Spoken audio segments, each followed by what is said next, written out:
The holidays are right around the corner. We're about to have Thanksgiving, which means that a lot of people are going to be gathering with their family. And so let's talk about family, shall we? So the holidays are typically a time where family comes together, have a meal, catch up, bond, hopefully have joyful experiences, and then go along your merry way. But for a lot of us, we've experienced turbulence during these gatherings, right? A lot of us have had some sort of problem. So we have to remember that when we're gathering with family, that these are to be happy, joyful memories of connecting with people that we love and that we have history with, that we have blood with, and to be able to keep those traditions alive, okay? Like, there's a beauty to hanging out with family. There's a lot of, chaos too that a lot of us have, experienced, trauma even.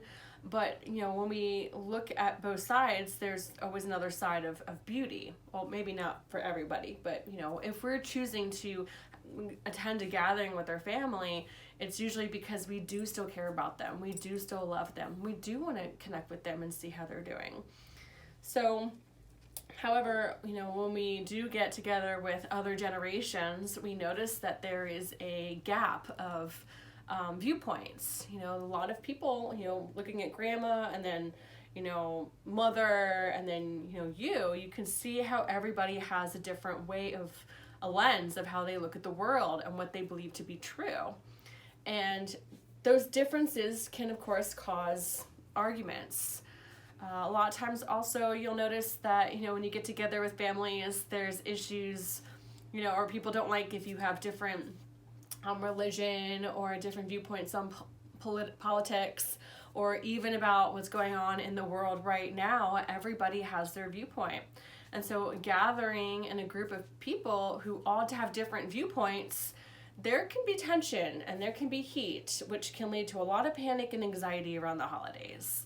So how do we navigate this, right? How do we go into a gathering with people knowing that there could be, a disruption, right? And, we have to understand if we're going to choose to hang out with family or hang out in a gathering of people that have different viewpoints, that there may be a trigger for someone and somebody might react. The preparation that you need is to prepare how you respond and how you react during those times, shall they happen, okay? And you must remain in your calm. You have to see it for what it is and not get emotional and react, okay? Because it just causes more chaos. You must remain in your calm.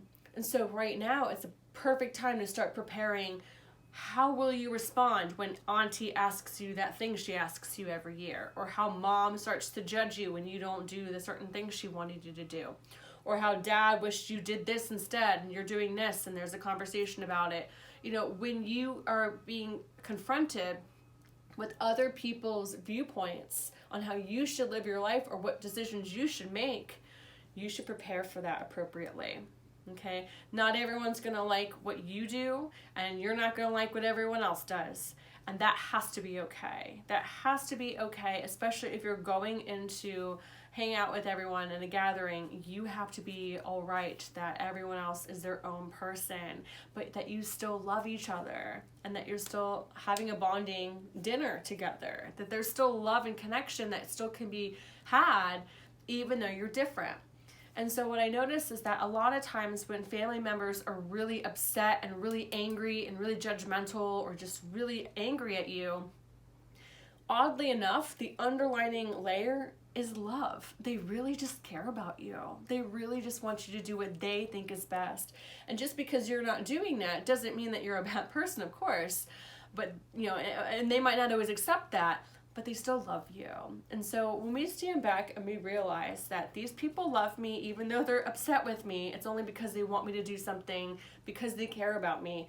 When you see it for what it is, it's less likely that you'll become really emotional about it or reactive and defensive, Of course, if you're getting triggered at every angle, it can be very difficult to hold that space. So I urge you now, start preparation, start preparing your body of how you're going to remain calm, how you're going to stay in alignment, and how you're going to be your own person and allow yourself to just be loved during the holidays. And that no matter what daggers come at you or any kind of frustration or disruption at the dinner table occurs, that you'll be able to come back to your breath, stay in your alignment, and fill the space with love, because that's really what the holidays are about. Just because we get together and there can be tension doesn't mean that we shouldn't get together. It just means that we have to navigate the differences and or just roll in the space with love. We don't have to avoid Thanksgiving dinner. We don't have to avoid the holidays because every year there's a problem. We don't have to go into the holidays with 6 bottles of wine either to try to cope. We should always come in with love. Remain in your calm, remain in you, and know that if someone says something snarky or sarcastic or does something to you that you don't like, that you don't have to take offense to it, that you have your own bubble, your own boundaries, that you could see it for what it is. And I'm not saying that if someone's rude to you that you should just let it slide. Like, I know that's probably what it sounds like. And to some degree, perhaps, always stay true to who you are, and if you need to say something back. But what I'm saying is, don't start a war, and do it with love. Stay in your alignment and be love. If you're going to go to the holidays with family, do it with love. Okay? Don't go in there with your own angst and panic or whatever, because that vibration that you bring to the table is going to implement the recipe, and everyone else is going to explode if everyone else is also in that state. So be the anchor, be love, and happy Thanksgiving. Find gratitude.